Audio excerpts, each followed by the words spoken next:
ಸಂಸದ ವಿಶ್ವೇಶ್ವರ ಹೆಗಡೆ ಕಾಗೇರಿ ಅವರು ದೆಹಲಿಯಲ್ಲಿ ರೈಲ್ವೆ ಖಾತೆ ರಾಜ್ಯ ಸಚಿವರಾದ ವಿ ಸೋಮಣ್ಣ ಅವರನ್ನು ಭೇಟಿ ಮಾಡಿ ಉತ್ತರ ಕನ್ನಡ ಜಿಲ್ಲೆಯಲ್ಲಿ ಜಾರಿಯಾಗಬೇಕಾದ ರೈಲ್ವೆ ಯೋಜನೆಗಳ ಬಗ್ಗೆ ಚರ್ಚಿಸಿದರು. ಉತ್ತರ ಕನ್ನಡ ಲೋಕಸಭಾ ಕ್ಷೇತ್ರದಲ್ಲಿ ಬಹು ವರ್ಷಗಳ ಬೇಡಿಕೆಯ ರೈಲ್ವೆ ಯೋಜನೆಗಳಾದ ಹುಬ್ಬಳ್ಳಿ ಅಂಕೋಲ, ತಾಳಗುಪ್ಪ ಸಿರಸಿ ಹುಬ್ಬಳ್ಳಿ, ತಾಳಗುಪ್ಪ ಹೊನ್ನಾವರ, ಧಾರವಾಡ ಕಿತ್ತೂರು ಹುಬ್ಬಳ್ಳಿ ಯೋಜನೆಗಳನ್ನು ಶೀಘ್ರವಾಗಿ ಅನುಷ್ಠಾನಗೊಳಿಸಬೇಕು.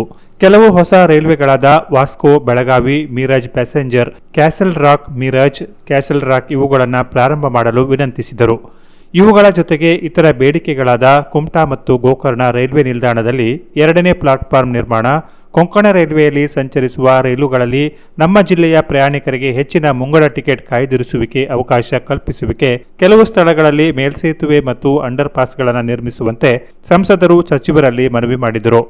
ಸಂಸದರ ಮನವಿಗೆ ಸಕಾರಾತ್ಮಕವಾಗಿ ಸ್ಪಂದಿಸಿದ ಸಚಿವರು ಶೀಘ್ರದಲ್ಲಿ ಈ ಎಲ್ಲ ಕಾಮಗಾರಿಗಳನ್ನು ಅನುಷ್ಠಾನಗೊಳಿಸಲು ವಿಶೇಷ ಸಹಕಾರ ನೀಡುವುದಾಗಿ ಭರವಸೆ ನೀಡಿದ್ದಾರೆ ಎಂದು ಸಂಸದರು ತಿಳಿಸಿದ್ದಾರೆ. Canara plus news, Sirsi.